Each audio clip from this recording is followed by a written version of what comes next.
Hi everybody!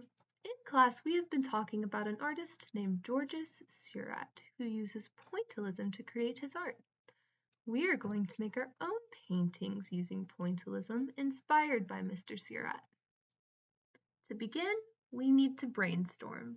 I want us to do portraits of nature, so I thought of a bunch of different things that I like in nature.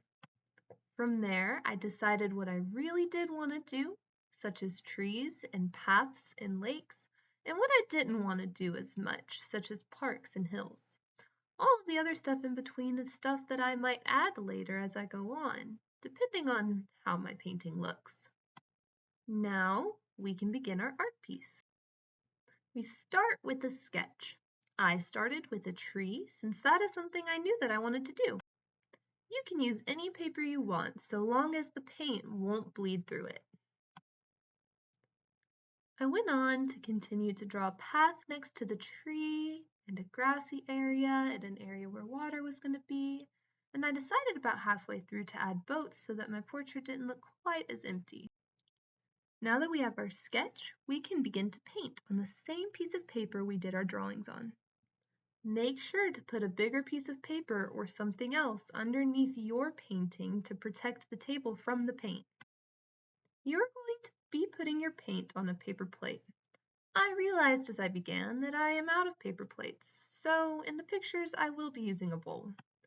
Make sure that you only put a little bit of paint at a time. You're not going to need that much for what we're doing. Since I know what colors I'm going to use, I'm going to go ahead and put all of the colors in the bowl at the same time.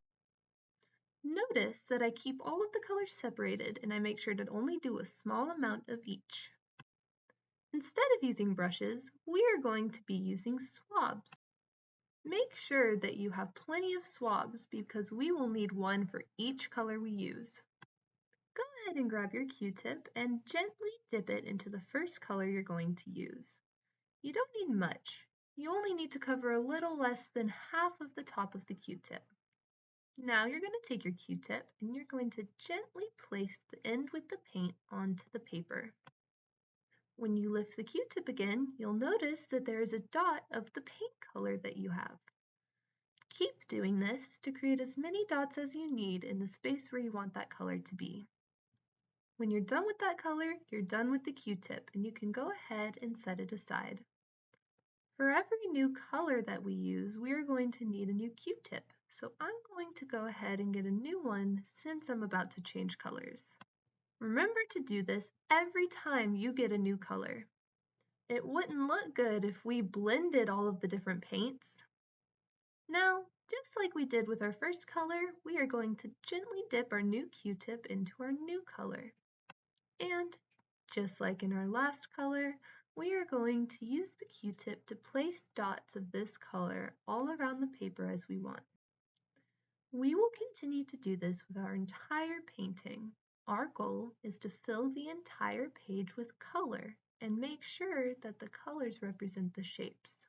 The shapes and our entire picture will be created through the dots. As you go, you may begin to run out of a certain color. Like right now, I am running out of red as I get towards the edge. I started to scrape red off the bottom of my thing. So, in these cases, you can add more paint. Just make sure that you're only adding a little bit at a time. I've now completed the top of my tree. Notice how on my tree, not all of the leaves are one color. I used a bunch of different colors to create depth within the picture.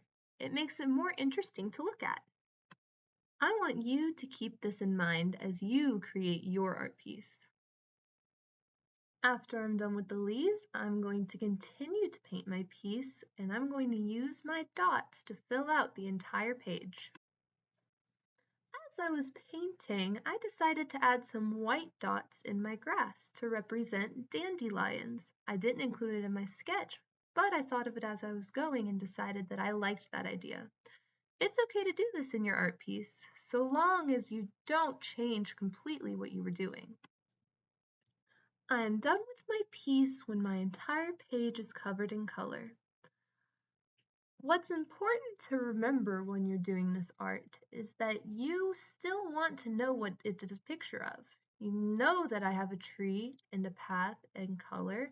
We are not just putting random colors here and there and everywhere. We are creating a picture.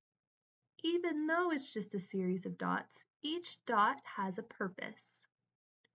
If you want to make it more difficult for yourself, you can definitely make the dots bigger shapes, or you can do more paint on some of the dots to give the painting texture. However, the main purpose of this painting is to create beautiful art using pointillism. So that's all I need to see from you. Once you are completely done with your painting, make sure to give it time to dry. Now you know how to create a painting just like George's Seurat. Good luck and happy painting, artists!